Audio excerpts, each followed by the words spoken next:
ભગવાન જગન્નાથજી આજે નિજ મંદિરમાં બિરાજમાન થશે। પરંપરા મુજબ ભગવાન આખી રાત મંદિર બહાર રહ્યા, એટલે કે મંદિર પરિસરમાં ભગવાન જગન્નાથજીએ આખી રાત વિતાવી।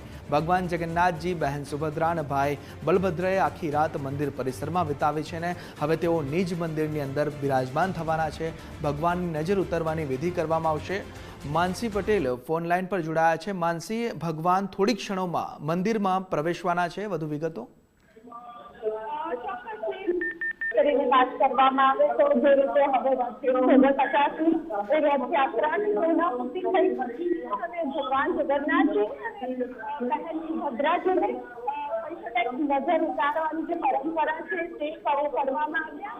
તેમની આરતી કરવામાં આવી અને આરતી કર્યા બાદ હવે ભગવાન જગન્નાથજી અને બહેન સુભદ્રાજીને મંદિરના દર્શનમાં પ્રવેશ આપવામાં આવ્યો અને તેમને ફરીથી બિરાજમાન કરવામાં આવ્યા છે। કારણ કે 50 રથયાત્રા પૂરી થયા બાદ આજે અવતાર સુદ પાવન દિવસ છે। ભગવાન જગન્નાથજી, ભાઈ બલભદ્રજી અને બહેન સુભદ્રાજીને પરંપરાગત વિધિ અનુસાર નિજ મંદિરમાં લાવવામાં આવ્યા છે। વહેલી સવારથી તમામ જે ભક્તો છે તે ભક્તોનું જોરાપુર મંદિરના જોવા મળ્યું છે। મંદિર પરિસરમાં મોટી સંખ્યામાં ભક્તો ઉમટી પડ્યા છે અને ભગવાનની નિજ મંદિરમાં બિરાજમાન થયા પહેલા તેમની પૂજા અર્ચન, મૈયા આરતી અને નજર ઉતારવાની જે વિધિ છે તે સંપન્ન કરવામાં આવી છે અને અત્યારે પણ ભક્તોના જય જગન્નાથના વચ્ચે ભગવાનને ભવ્ય રીતે ગર્ભગૃહમાં બિરાજમાન કરાવવામાં આવ્યા છે। ભગવાનના સાથે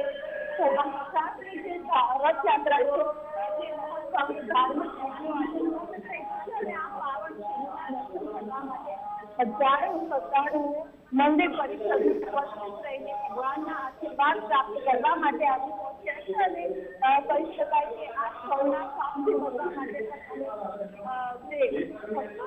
આવી પહોંચ્યા છે। ભગવાન સમગ્ર ભક્તોને દર્શન આપીને પરત કર્યા હતા અને સવારથી લઈને આખી રાત તેઓ મંદિરના પ્રાંગણમાં રથમાં જ તેનો વિશ્રામ કર્યો હતો અને વહેલી સવારથી તમામ જે ભક્તો તેમના દર્શન કરવા માટે આવી પહોંચ્યા હતા અને ત્યારબાદ તમામ જે ધાર્મિક પરંપરાઓ છે મંદિરમાં તે શરૂ કરવામાં આવી હતી। સૌથી પહેલા તો ભગવાનની જે નજર ઉતારવાની પરંપરા છે તે કરવામાં આવી હતી। ત્યારબાદ તમામ જે ભક્તો છે ભક્તોએ તેમના દર્શન કર્યા અને તેમની જે આરતી પણ કરવામાં આવી અને ત્યારબાદ મંદિરના જે મહંત છે રાજજી મહારાજ અને અન્ય પૂજારીઓ છે ભગવાન જગન્નાથજી સૌ પહેલા તો તેમણે ઉપર લઈને આવ્યા અને ફરીથી ગર્ભગૃહમાં બિરાજમાન કરવામાં આવ્યા અને ત્યારબાદ વપરાશને લાવવામાં આવ્યા અને દ્રશ્યમાં પણ જોઈ શકાય છે કે ભાઈ બલરામની પણ જે ઉતારવાની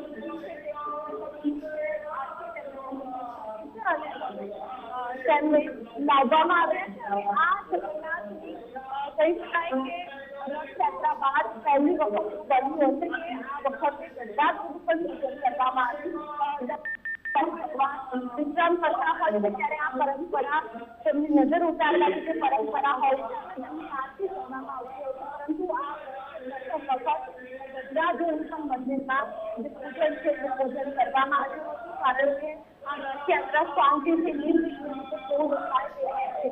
રથયાત્રા પહેલા કહી શકાય કે ગજરાજ ગણપતિનું સ્વરૂપ કરવામાં આવતું હોય છે અને તેમની જે પ્રાર્થના છે પૂજા છે તે મંદિર કરવામાં આવી હતી અને તેમને એક જ પ્રાર્થના કરવામાં આવી હતી કે રથયાત્રાનું સુંદર પૂર્ણ થાય અને રથયાત્રાનું આચરણ લેતા વખતે ત્યારે આ વખત પ્રથમ વખત ગજરાજનું પૂજન છે પૂજન કરવામાં આવ્યું હતું અને ત્યારબાદ કહી શકાય તમામ જે અત્યારે ધાર્મિક વિધિઓ છે તે કરવામાં આવે છે।